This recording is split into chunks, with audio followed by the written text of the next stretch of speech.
This is scary. Okay. I want to welcome everyone to the collaborative Cents to Dollars. Today, we have some great professionals, and they're about numbers and money. And I want to start off this program. Well, collaboration is where we're working together, right, Regina? Regina's my Right. co host, and Roger is my co host in training, whether he knows it or not.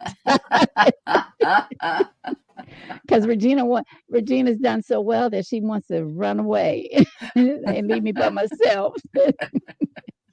So we're going to start off the program with everyone giving their name. Well, I'm giving your name.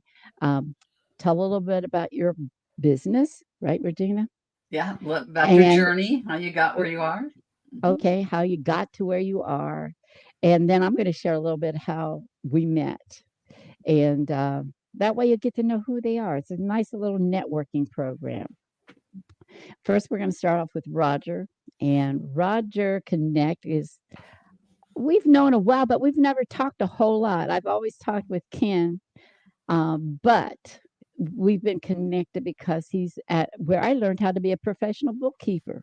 Even the Woohoo! term, yeah, it's really a Woohoo! great little school. I can't say little because it's not. It's been around. I always tell people 100 years, but it's not that much.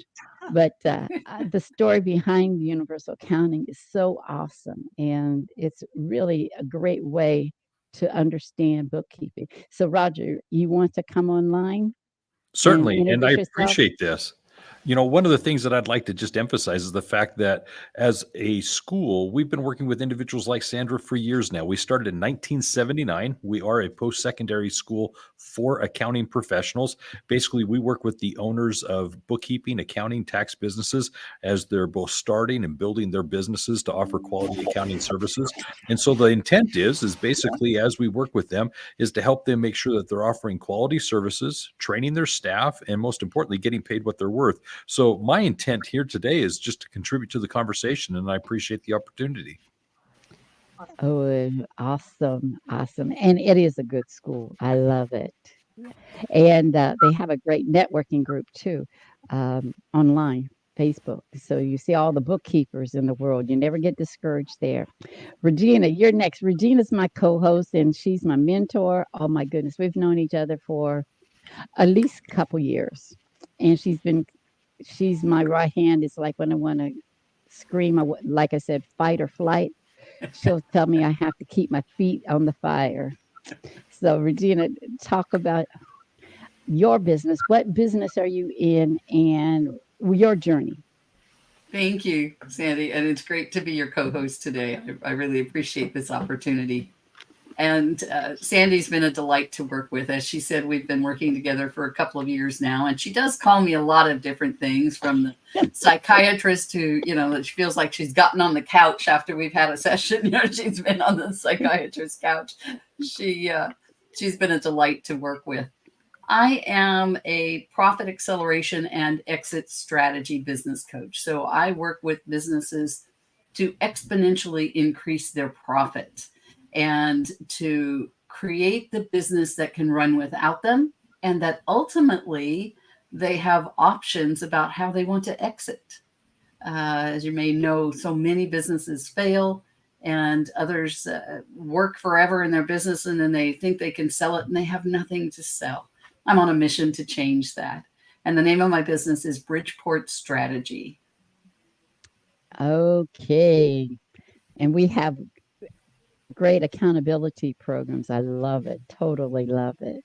Okay, Nicole, you're next. Nicole, I found her on Facebook. We've never met other than conversation. Right. And I said, and what's interesting, I said that since you got an accent, and which island? And happens to come from the island my children's father's from, Jamaica, right?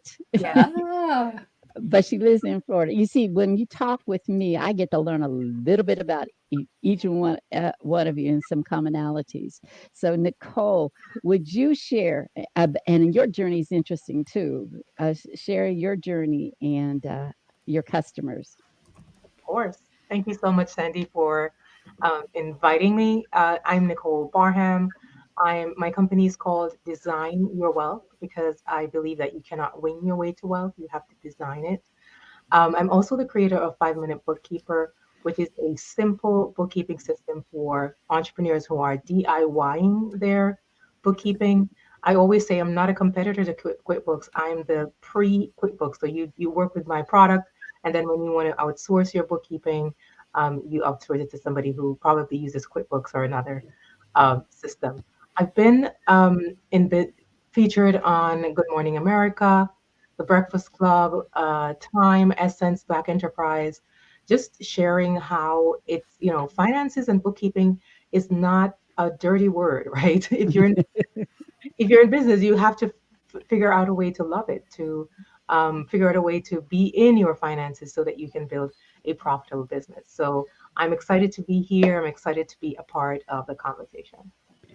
And she wanted to get out of the conversation because I had talked about, we're going to discuss a little bit about this new thing that the government's sneaking in on all of the business owners at the beginning of next year.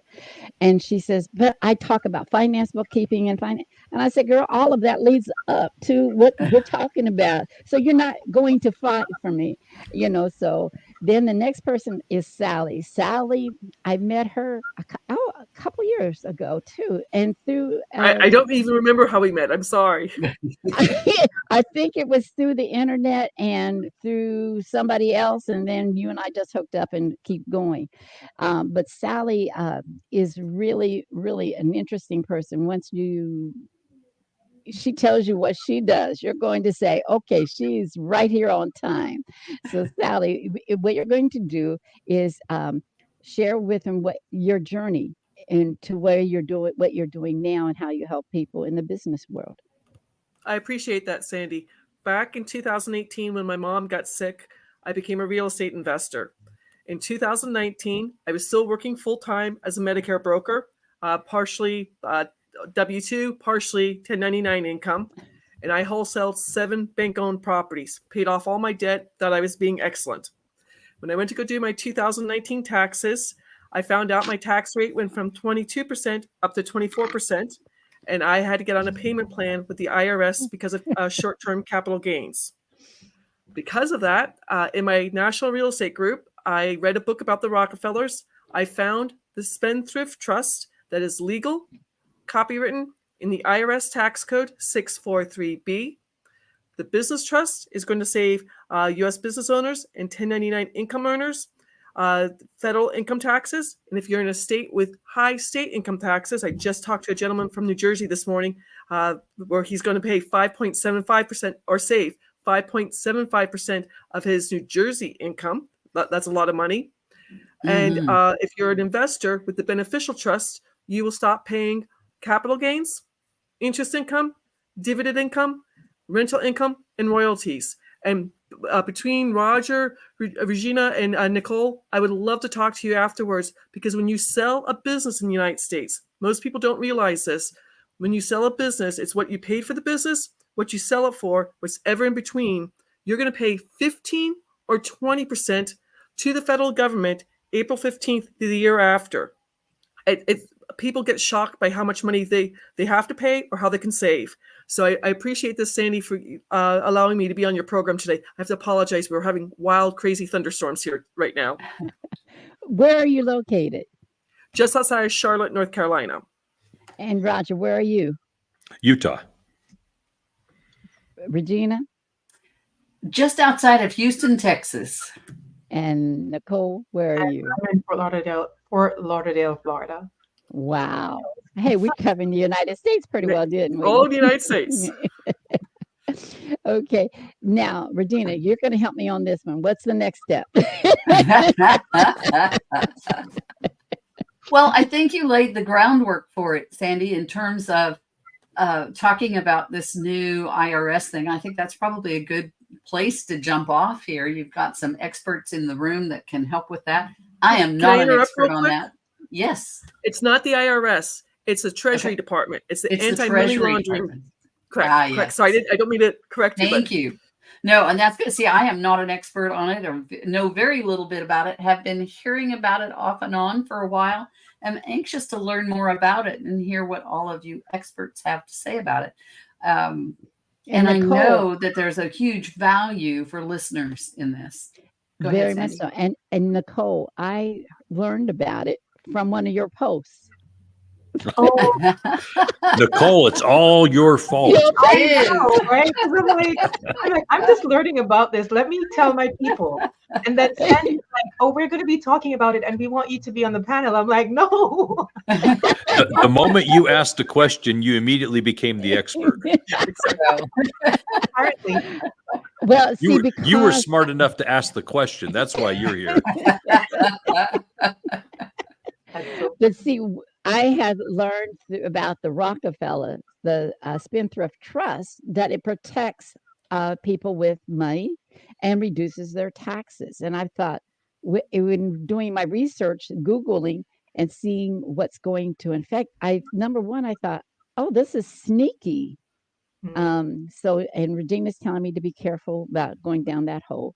But when I called Sally about it, she goes off, oh, here it is, and here's the correct way for it, and this is that. So, Sally, how about sharing with us some tidbits about this thing? I would love to. With the Spendthrift Trust, either the business trust or the beneficial trust, you're shielded from doing this yearly paperwork. The Treasury Department is going in effect January 1st of 2024. They're not going to announce it until December 26th of 2023. I don't know about y'all, but to me, that's Boxing Day. My mom's from Ireland. We have lunch and go to the movies. So I'm not paying attention to it. If you're an established LLC doing business as or corporation, you will have until January 1st of 2025, a full year, to do the paperwork for the Department of Treasury. If you start a new LLC doing business as or corporation in 2024, you have 30 days to do the paperwork or be fined $10,000 or 2 years in jail or both.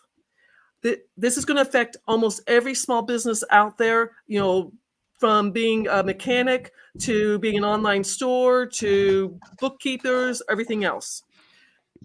Another thing about the 2024 Corporate Transparency Act, if you don't do the paperwork correctly, just to give you an idea, I've read through. I don't know if you've got the paperwork or not, Sandy, but that 54-page document. If I started my first LLC back in 2018, I know the law firm who I got the LLC from.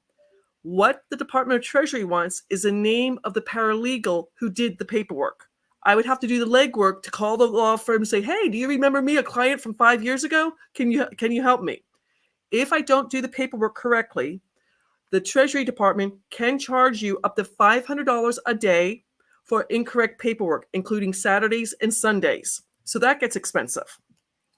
Then, to pour salt into your wounds, all banks and credit unions are to report any suspicious accounts that they think might be money laundering to the Financial Crimes Network. This is a division of the Treasury Department. You hear hired all these IRS agents. That's where they went to go work. It's up to the Financial Crimes Network to investigate. So I'm a real estate investor. I have 12 notes that pay me every month. I have 4 rentals that pay me every month. I wholesale. So I've got money coming in and out of my account quite a bit. If they report me and they find out it's money laundering, they will seize the assets and sell them on the open market. The bank or the credit union who alerted the Financial Crimes Network will make 35% of that seized asset and go to the bottom line to their shareholders. Great for the shareholders, but not good for the small business people. Yeah. I'm not trying to scare people, but one of the attorneys I work with, the law firm I work with, it's in Texas. It's a large national bank. I don't want to use a name to get somebody in trouble. It's a large national bank. The senior vice president goes to the same church. In October, they're having coffee and donuts after church. Richard, the attorney, goes up to the gentleman and he says, "Have you heard about the 2024 Corporate Transparency Act?" The senior vice president gets a big smile on his face and he goes, "Oh yeah, our bank is going to send 1,000 accounts per week to the Financial Crimes Network, and whatever sticks to the wall goes to our bottom line. So the banks know about this, but average Americans haven't even heard about it. So I'm so glad you're talking about this today, Sandy. And Nicole, good for you to be on top of it, because so few people have ever heard of this. Wow, a lot of Yeah, information. wow. A I have a lot. million questions. Okay, go ahead, I'm not Regina. even sure I can articulate them all. Go ahead. So Sally, how do people find out about this? How do they know what they need to do? Is it something that goes out to every business owner? Are business owners just supposed to find it out on their own? What's That's the a mechanism fantastic- for educating people? That's a fantastic question. I've only seen, I'm glad that Nicole's sending information out to her people. The law firm I work on behalf of did a Freedom of Information letter to the Financial Crimes Network.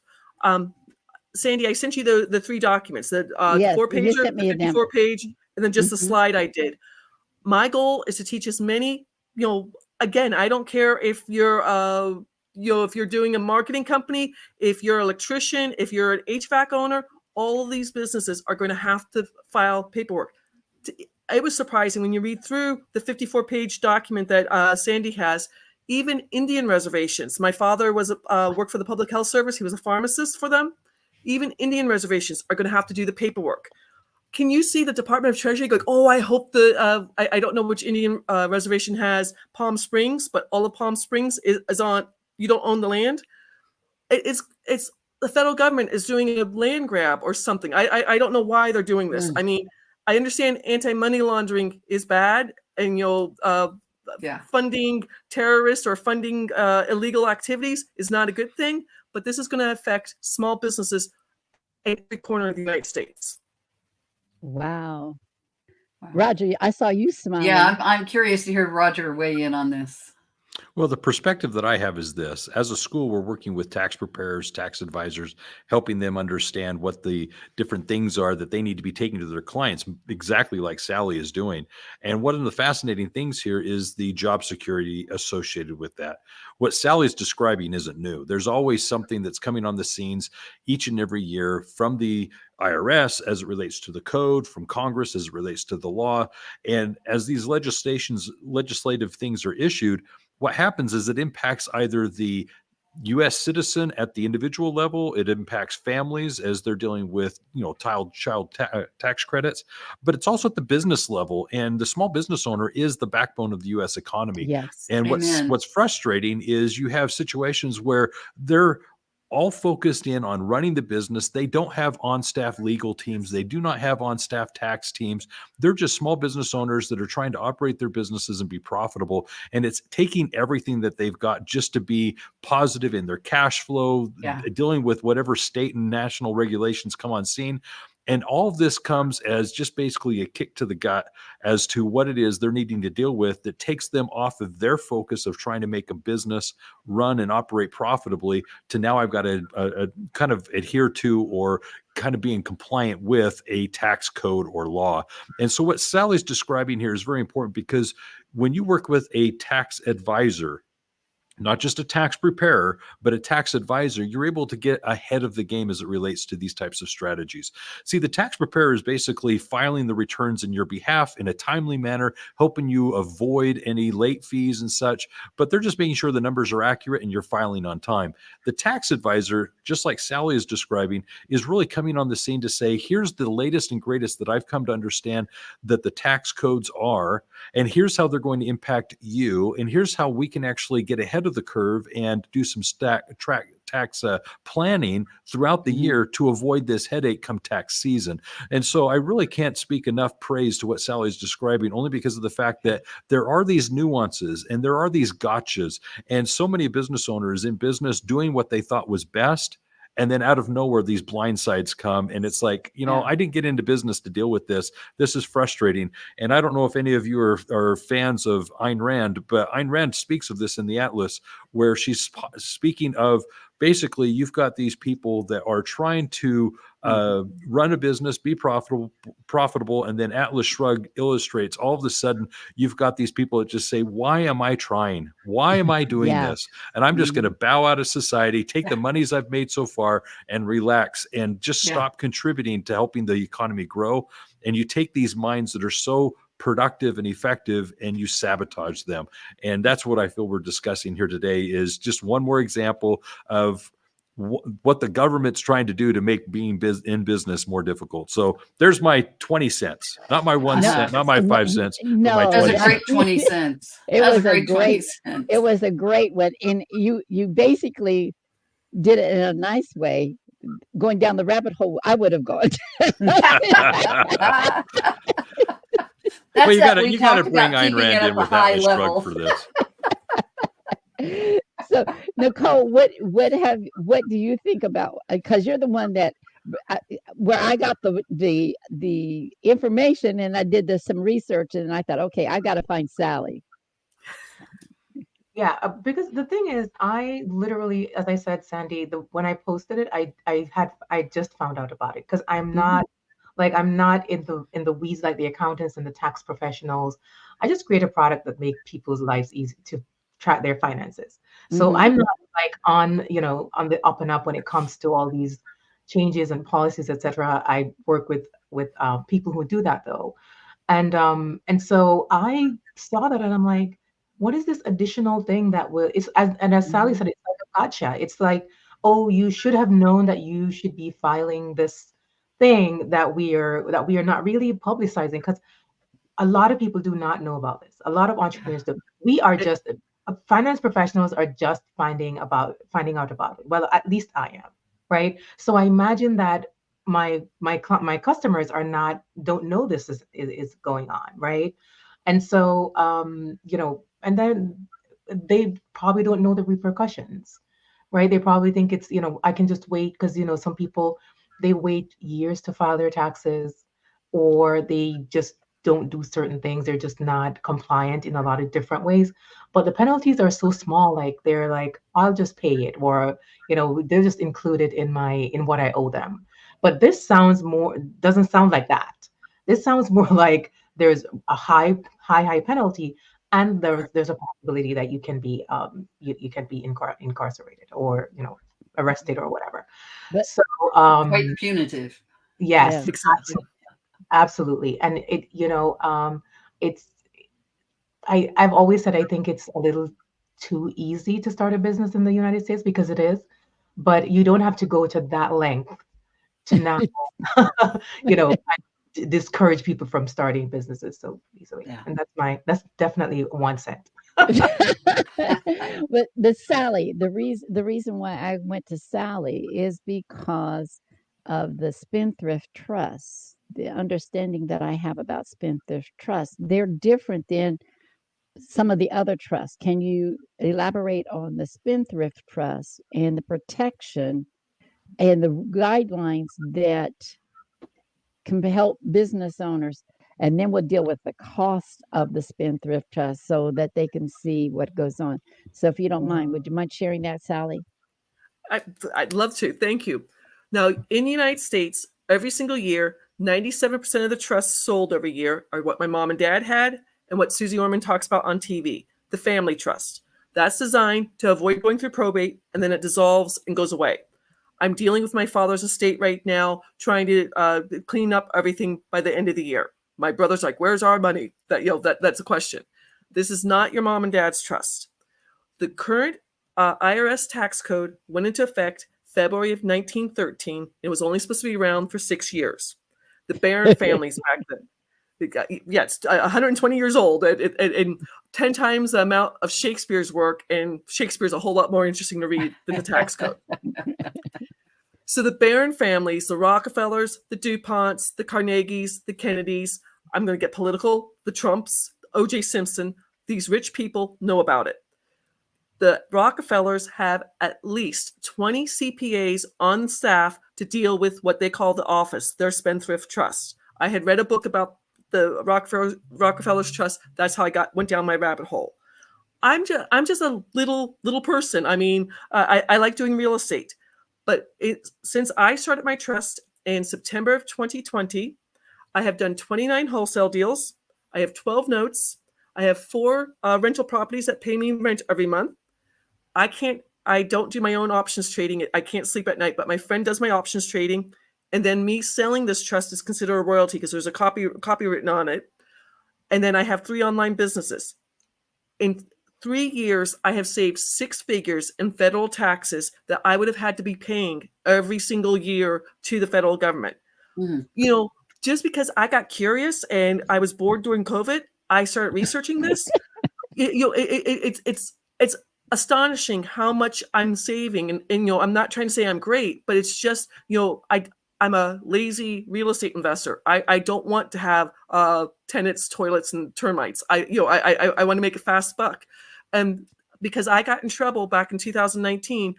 I needed to change my life, and I only changed it for the better. And as you were talking about this, Regina, one of my clients, October 31st, he's 68, his wife is 64.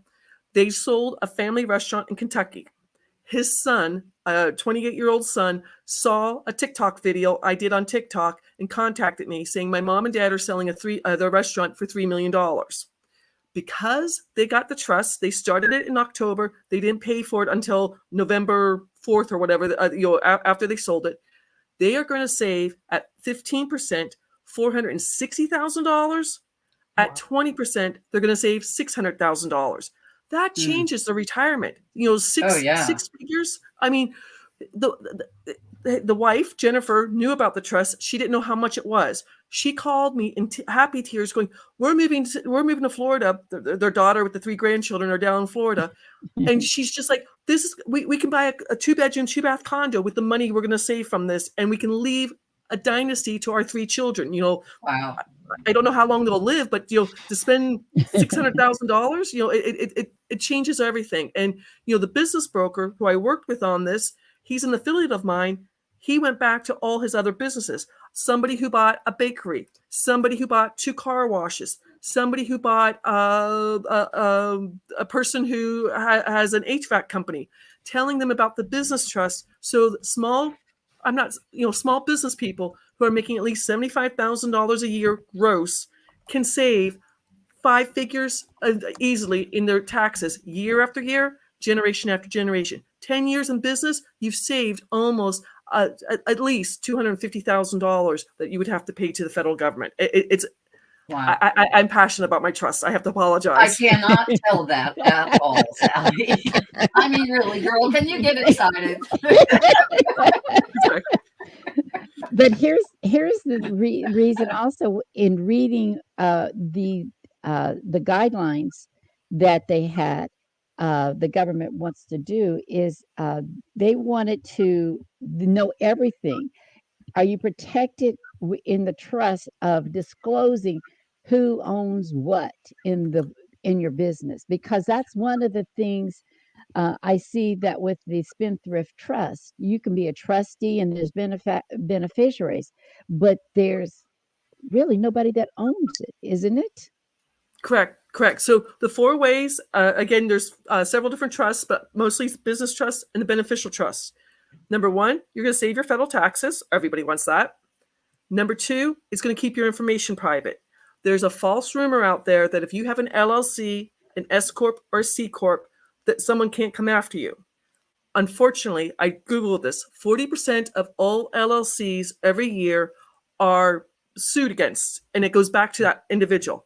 I can write a Freedom of Information letter to the Secretary of State or the Corporation Commission, whoever's in charge in your state, put a stamped envelope into it, and they will send me all that information on your LLC. With this trust, all of it's private. Number 3, I can't stop you from being sued, but the individual is worth nothing. The trust is a titanium vault. So, give you a bad story. Some of you might be too young for this, but if you remember O.J. Simpson, when he got acquitted for killing his wife and Ron Goldman, the Goldman family sued O.J. the individual for $135 million. O.J. has this trust. The lawsuit went away as frivolous. Well, silly O.J. breaks into a Las Vegas hotel room to steal something. I forget what he was doing. He goes to jail for several months. OJ, the individual, he goes to jail. It didn't pierce the trust veil. One of my clients down in Florida goes to the same country club that OJ belongs to, and he sees OJ Simpson golfing 3 or 4 times a week. So OJ's wealth has never been affected. The Rockefeller's wealth has never been affected. And people don't talk about this in school. People don't talk about this in college. There are 1 million attorneys in the United States, and only 4% of those attorneys are trust attorneys. And, true story, when I do a monthly meeting about the trust, one a potential client got on, his mom and dad are going to sell 5 apartment buildings in the Bronx because the 3 children don't want to take on the real estate. So he got on to find out about this. He goes back to the family CPA, and the family CPA says, I've never heard of this. She's lying. I send a potential client, it's a textbook that trust attorneys study, only 4%. It's called Scott and Asher on Trust, 5th edition. A week later, I have somebody on my calendar. I don't know who they are, who it is. It's their family attorney. And he's like, I have hundreds of clients to send your way. He goes, I didn't know this existed. I never learned this as a CPA. It's an amazing thing to, I'm very proud to be an American, but I don't want to pay. The middle class is getting squeezed. I don't mean to say this rudely, but if you're poor, you have a safety net. If you're rich, you have 20 CPAs looking out for you. It's the middle class that's getting squeezed on both sides. Yeah. And, it's taboo to talk about death and taxes, but we have to, because people don't know how much they're paying state taxes and federal taxes. It gets ugly after a while. Yeah, you're so true. But can I ask a question, Sandy? Yeah, please. So do you counsel folks to see a tax advisor or an attorney or both to get this to A, if you're not going to do the trust, then you need to fill out the paperwork, or B, if you're going to set up a trust? Who do you need? We're talking about the call to act, the Corporate Transparency Act. Okay. Yeah. Yes. Yeah. So who do you need to be talking to? With the trust, again, the document that Sandy has, there are 19 different people, 19 different entities that don't have to do the paperwork. Right. With the copyright trust that I sell on behalf of the law firm, they're number 19, so they get to avoid doing this paperwork. But with the copyright on the trust, the Benson Financial Trust, is 72 years old. They have CPAs who understand how to file a 1041 tax return that goes with the trust. And then they teach, my clients, like the gentleman I just worked with this morning in New Jersey, he wants to keep his CPA in New Jersey. The CPA that I introduced him to that will help him file the 1041 will train his CPA in New Jersey what to do, to help people with this. Because the CPA, my client in New Jersey, his CPA got on the call and he's just like, I need to know what to do. I've never heard of this. I'm not making fun of CPAs, but they work in the 300, 400 tax code and with 1040s, and that's what they're trained to do. No one sits down to read the 7,000 page tax law. I mean, it's an insane thing to read. Yeah. No, it's definitely. Now, one of the things that I learned also with one of my clients has a spendthrift trust. Things that go into it are quite interesting. Roger had a phone call to make and he slipped out and came back in. Thank you for coming back in. He's got thunderstorms too. Let's just say that unfortunately I had to multitask, but I'm back. It was partially my fault. Yes. But in a spendthrift trust, you put everything that you own into the trust and it becomes an expense. For instance, your house goes into the spendthrift trust, and the care of your house and maintenance for your house is now an expense of the trust. Is that correct, Sally? Exactly. The car that you put into it is there as well. Correct. Unfortunately, you'll have to go to the DMV to change the registration on your cars, but it's going to shield you. Again, I have some clients who do keep an LLC or an S corp open because they have business credit on that. But when you become, I have a system. Here's a few steps to do to build business credit with your new EIN or employee identification number. I have one for the business trust, one for the beneficial trust, and I don't mean to say this, but we live in a litigious society. Anyone can sue you over anything, and it could get ugly. Yeah. If you don't mind my giving another story, one of my clients, I'll just use a first name, Patrick. He's in my real estate group. He's in Chicago. When I first met him, he had 100 doors in Chicago. He was madder than a wet hen because one of his renters' dog got loose, bit the mailman. The mailman hired an attorney. The attorney wasn't too smart. He only found 2 LLCs that had 2 properties each in the LLCs. The mailman got paid $400,000 in liability for those 4 houses. And Patrick's like, I can't believe this happened. Well, he's now in the trust. He now has over 120 properties. I have never seen his beautiful RV, but knowing Patrick, it's at least $250,000 RV. Beautiful. This past August, he couldn't slow down for traffic. He hit the car in front of him. That got pushed into the car in front of her. No one's injured, thank God. She jumps out, sees this RV. She's like, cha-ching, I'm going to make some money. The insurance card has the trust name, just like you were saying. Everything's in the trust. Patrick's driver's license has Patrick's name on it. 6 weeks later, he gets a lawsuit for $5 million for inconvenience. Patrick's worth nothing. She knows he's got this RV. She doesn't know he has the 120 doors, and that $500,000 lawsuit just went away. And Patrick's like, you saved me $500,000, let alone everything else I'm saving. It's a beautiful thing. Wow. Okay, but how is it? Okay, now the one thing it's the acronym I saw was the BIO, which is called. Let's see, my cheat sheet here real quick. It's beneficial ownership guidelines, but you called it a transparency thing through the Treasury Department, which is an act. Correct. Is that what you called what's it? coming from the Department of Treasury? It's 2024 Corporate Transparency Act that is part of the 2020 Anti-Money Laundering Act. So it's a different thing that's coming out, and it's people need to know that I appreciate you doing this, Sandy. People need to know about this. I see heads nodding. I see. Regina, Well, what are your thoughts? Well, let me jump in here. Roger. I'll just chime in real Please, quickly. Roger. The easiest way to describe everything that we're discussing here, as Sally's describing these trusts and the properties and the situations that are happening, is this very simple phrase. It's own nothing, control everything. Basically, what you're doing is you're taking and you're putting the title of the home, the title of the car, you're putting all these things within the trust. And because of that, when somebody interacts with you, if there's anything that they have that is begrudging to you, they look you up and you have your name on nothing. You don't own anything. And all of a sudden what's happening is they're like, this person's worthless. They don't have anything to take. And so all of a sudden they just walk away from the situation realizing I can't leverage this to my benefit. Now, that being said, you've got maybe insurance and so forth, such as, your car insurance and so forth, that would protect if there's any situation that may arise. But the value of this is just basically the fact that you're now, as the executor of these trusts, the one that's operating, you're controlling what's happening as to what's being paid and where the expenses are. But think of it as if the clothing I own, the car I drive, the house I live in, I don't need my name on it.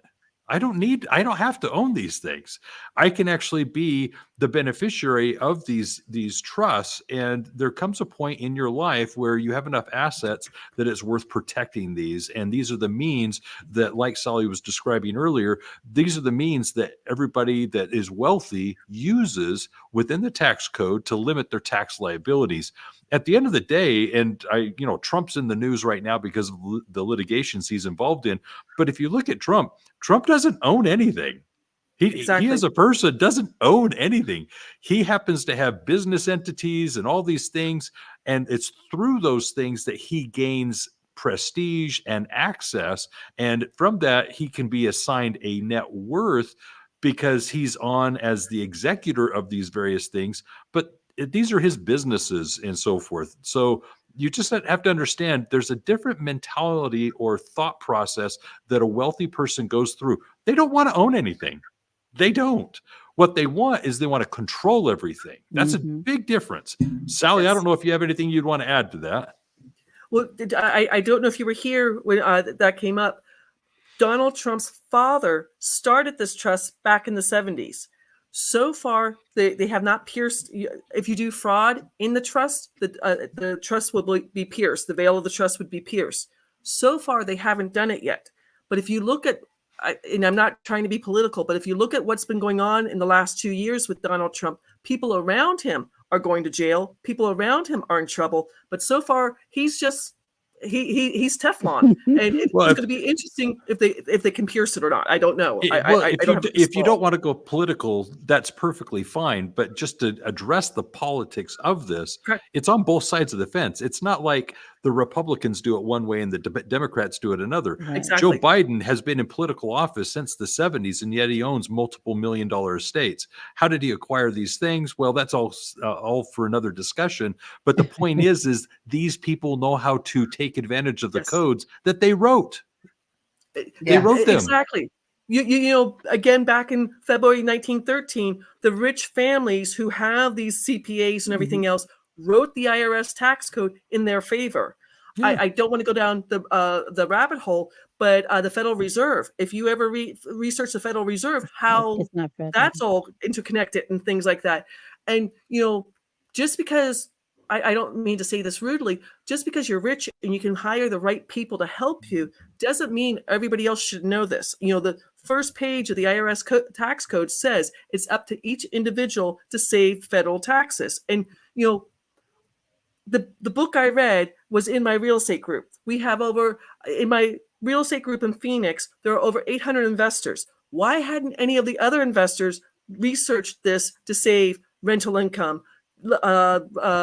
interest income, capital gains, and make sure their liability isn't there? I don't know. I mean, I was frustrated. I was paying over $900 a month to the IRS because I wasn't a well-educated investor, and I got in trouble. Well, I wanted to change that. Yeah, let me just add to it. I mean, you bring up real estate a few times. Real estate, one of the things that a good investor will do, and again, this varies in degrees as you get more and more involved.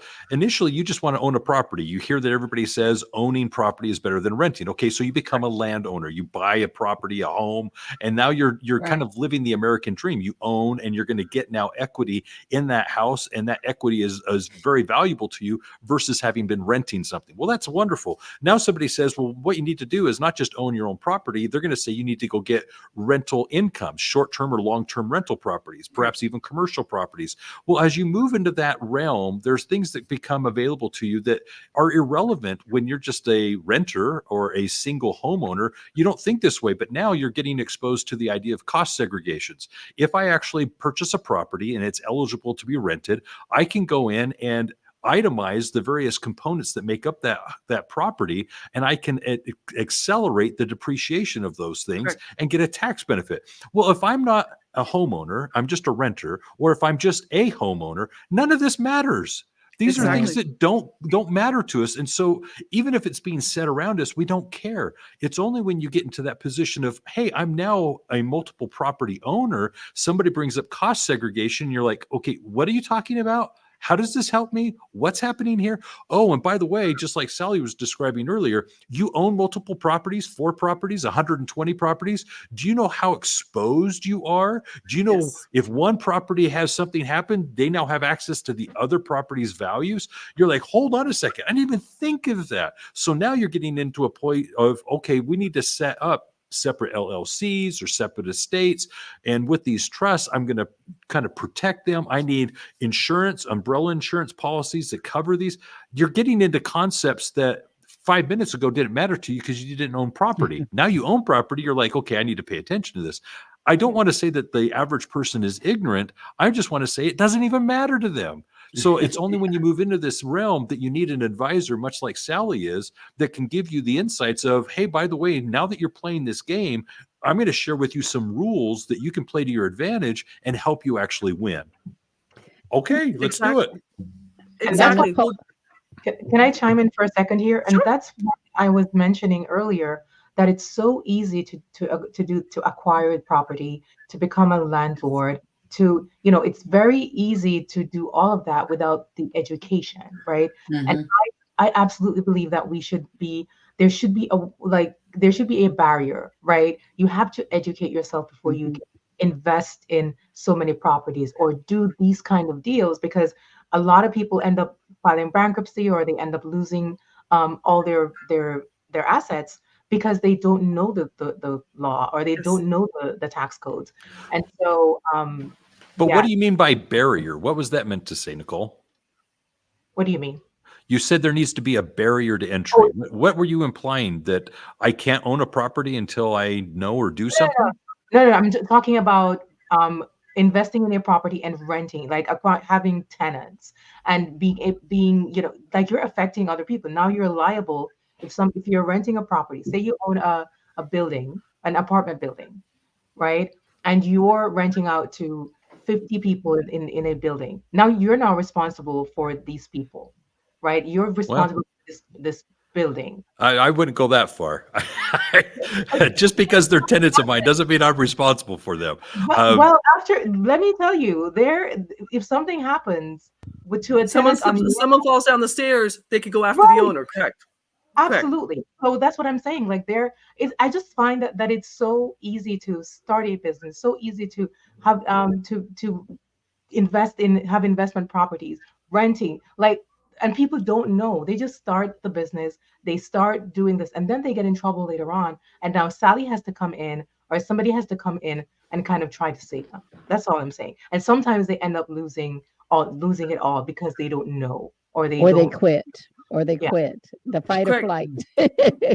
One of my biggest group of people right now that I'm dealing with are grown children in their 40s and 50s who have a parent who might be incapacitated or has passed away, and they did a 1031 exchange. Everyone talks about 1031 exchange, but as soon as you don't renew that 1031 exchange, all the capital gains that you were kicking down the street come due. And literally, I had a phone call this morning going, I don't know why I have a $90,000 tax bill from the IRS. Mm. And when I started asking questions, they're like, "Oh, my dad did this back in the 90s. He, Oh, unfortunately, wow. her father passed away.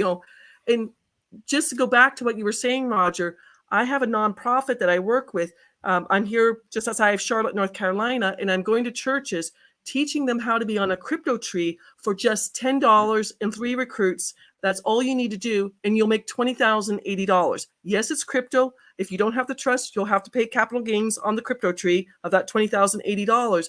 But $10 is going to Starbucks once and a half times in a week. It's amazing how many people in the churches don't even want to listen to and I'm like, I have a way for you to, it might not pay off all your debt, but it's going to give you an avenue to start paying off your debt a little bit faster, if that makes sense. And I was introduced the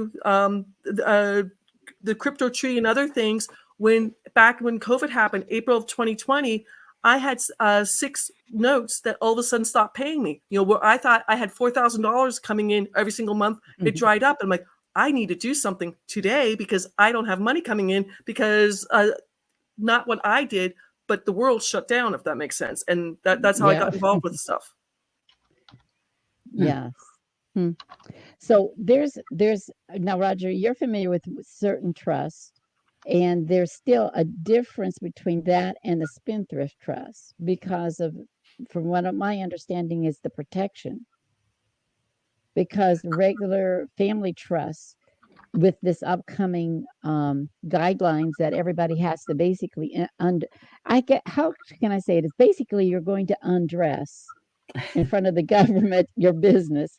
That's what, if you look at it, it's, you're going to be standing naked before them because they want to know what's going on in your business and who owns it. Isn't that correct? Here's some of the guidelines that they say that you have to give to the federal government: your name, your address, your phone number, your email, your driver's license number, your social security number, your passport number. I'm not trying to be a conspiracy theorist, but if I want to be a hacker from Russia, guess who I'm hacking? I'm going after the Treasury Department because all this vital information is going to be in one location. I mean, that's a scary. I mean, I don't give my passport number or my driver's license out to anybody, or my social security number out to anybody. I mean, that I want to keep that as private can be. But the government now is going to start asking, and now also the bankers are obligated, and they're going to need to know what you're doing and everything. So there's not going to be secret, anything secret, pretty much. But the trust, a regular trust, would they have that protection, or is it a spendthrift Unfortunately, they trust? Or don't. what Unfortunately, is they don't. everybody? That's interesting. Hmm. What do you think, Regina? I don't even know what to think. This is, I've been on the edges of hearing this for a while, but haven't really dove into it to understand more about it. So I'm really appreciative of the knowledge that's been brought forth today, and at least raising awareness so people can go. And so that's, I guess, my next question is, again, coming back to, I think this is the question I asked in the beginning, how do people find out about it? Who do they go talk to? Where do they get information to know what to do to protect themselves? They talk to Sally. They talk to Sally. Sally, your phone is going to be so busy. Well, I purposely gave all the information to Sandy because this is her meeting. You're going to put it on to LinkedIn. I'm not sure where else you're going to go. It's already LinkedIn, Facebook. Yeah, I've got Correct. it. I'm going to put it in a newsletter, and I'm going to let Good people know. That means I have to follow up on LinkedIn and see what's going on in Facebook and YouTube and all of that. And Correct, then I and my goal. It's interesting. I just talked to somebody who I met online, who's a hairdresser in Little Rock, Arkansas. She's like, I make over $200,000 a year, and her hairdressers rent their what do you call it, the chairs from her, the boots, and boots for chairs. And and she's just like, I have a high school diploma. I went to hairdressing school. I'm getting killed in taxes. When we just did everything for her, she's just like, that's going to change my future, my husband's future, my children's future.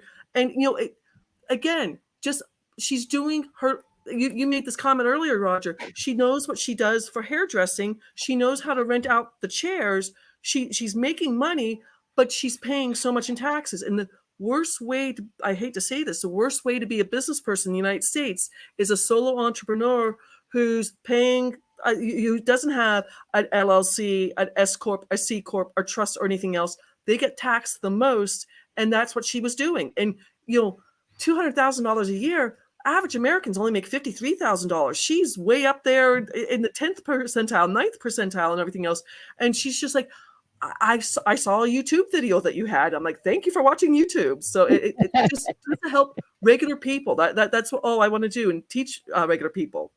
Well, just to add to what you just shared, it's possible that individual that's making the $250,000 is paying in taxes what the average American is earning with that 53. Exactly. So that's where the frustration starts to kick in. And I'll just end on this note. I really appreciate this conversation, but the thing that I'd like to hit home is in the dialogue that happens around the United States are percentages. And they use the word fair to talk about taxes. Somebody's not paying their fair share. Mm-hmm. That is the most erroneous, hypocritical conversation to have, because, yeah, you might say that they're not paying their fair share, but if you look at the dollars that are being spent, the individual who paid, let's say, $0 in taxes, or maybe got a tax return, stands next to an individual that paid tens of thousands, hundreds of thousands, millions of dollars in taxes. And you're saying they didn't pay their fair share. Well, even if you're the person who paid $20,000 in taxes, you paid a certain percentage. Well, the same percentage or less might have been applied to someone that was, let's say, more well off. However, they paid tax returns much greater than what you paid dollar wise. So we need to change the narrative. It's not a percentage, it's a dollar amount, because I dare say that the wealthy people, although they're paying less percent, they're paying far more than you and I are even making. So that's a discussion that's worth throwing here at the end of the conversation. Exactly. And again, that's that's the American dream. Start your own business, start making money, but you'll be better off than your parents. There's so many ways to make money and be better off that we just have to learn how to do it, if that makes sense. Yes. And that's part of the reason why we're doing all of this communication. That to me is opening up and knowing.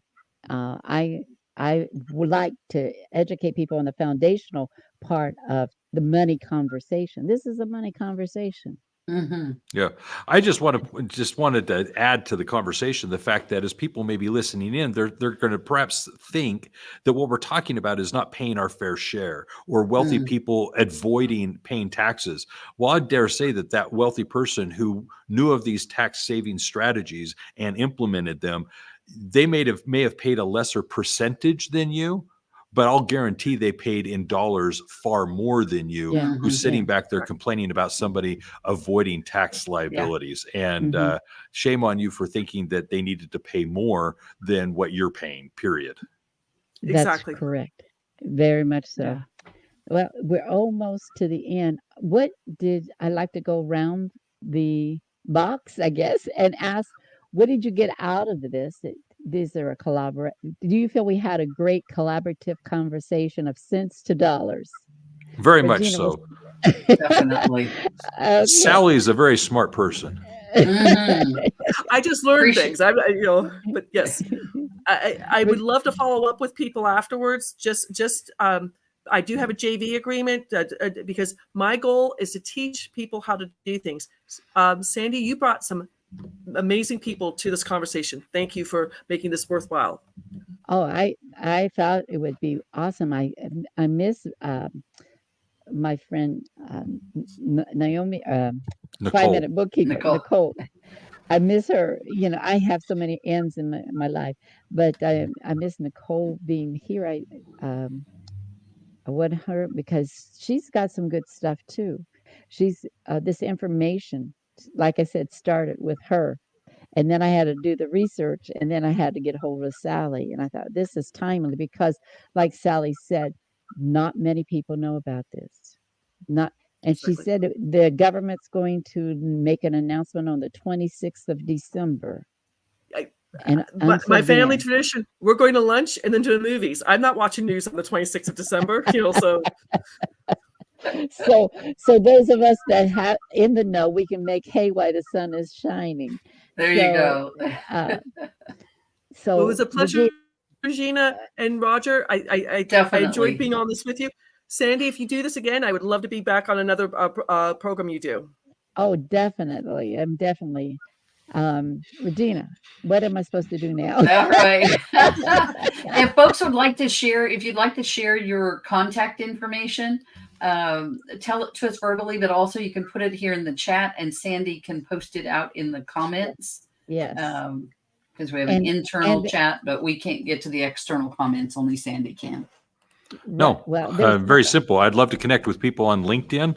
More than happy to obviously have everyone reach out there and communicate. And if there's anything I can do, just reach out that way and we can start a dialogue there. Otherwise, you can visit me at universalaccounting.com. Have a number of resources available there that are free to assist business owners as it relates to running a successful company, particularly towards the owners of bookkeeping, accounting, and tax businesses. So. Awesome. And also, I want to add on to that. If you're looking at becoming a bookkeeper, this is the place to go. I'm serious. When I went through the school, through the course, it's like, I have a degree in accounting. And what was interesting, some of my classmates or some of the people I've met, they're accountants, but they still come to the Universal Accounting Center and get the education on how to do it. Because That's theory awesome. is one thing, practice. The practical stuff is it. Did I do a good job on that, Roger? Phenomenal. You're hired. Oh, okay. Regina, you want to share what you do? Share your closing thoughts, how people can contact you. Okay. I'm sure. You are. You're going to be fabulous at this. You are fabulous. So again, I help business owners to be highly profitable and to structure their company in such a way in terms of what they're doing inside of the company, how they're building it, what are the systems and foundations that they're building in their company that make it something that is an asset that has value when they're ready to exit, whatever that exit looks like. You can go talk to Sally about how to protect that. Isn't that ironic? We had Roger on how to record it, and then you on how to grow it, and then Sally on and how Sally to on how to protect it. Oh my And you goodness! can, And if These Nicole are the was here people on she how brought to together. type it. That's right. That's right. Collaboration. And you can Collaboration. reach me at Regina@bridgeportstrategy.com. And then Sally, you give your information. My website is www.thetrustisyou.com. My email is info@thetrustisyou.com. And if you reach out to me, I can send you my November meeting. My next meeting will be December 12th, 4 p.m. East Coast time. Again, www.thetrustisyou.com/save. My goal is to help as many people in the United States save federal taxes, just like the Rockefellers, the DuPonts, the Carnegies, and the Kennedys. If they can do it, we should be able to do it. Yes. And anybody that wants to get hold of Nicole, get hold of me. I'll get hold of Nicole. I wish she was here to the end. I want to thank everyone for being here. And thank you. Even at the last moment, everybody. Happy Thanksgiving, everyone. Thank you. Oh, Yes. that's right. Happy Happy Thanksgiving. Thanksgiving. Yes. Yes. Thank you. And goodbye. Okay, everybody. Take care. Bye-bye. Everybody, Nice meeting y'all. everybody stand on for a minute, please. Yeah.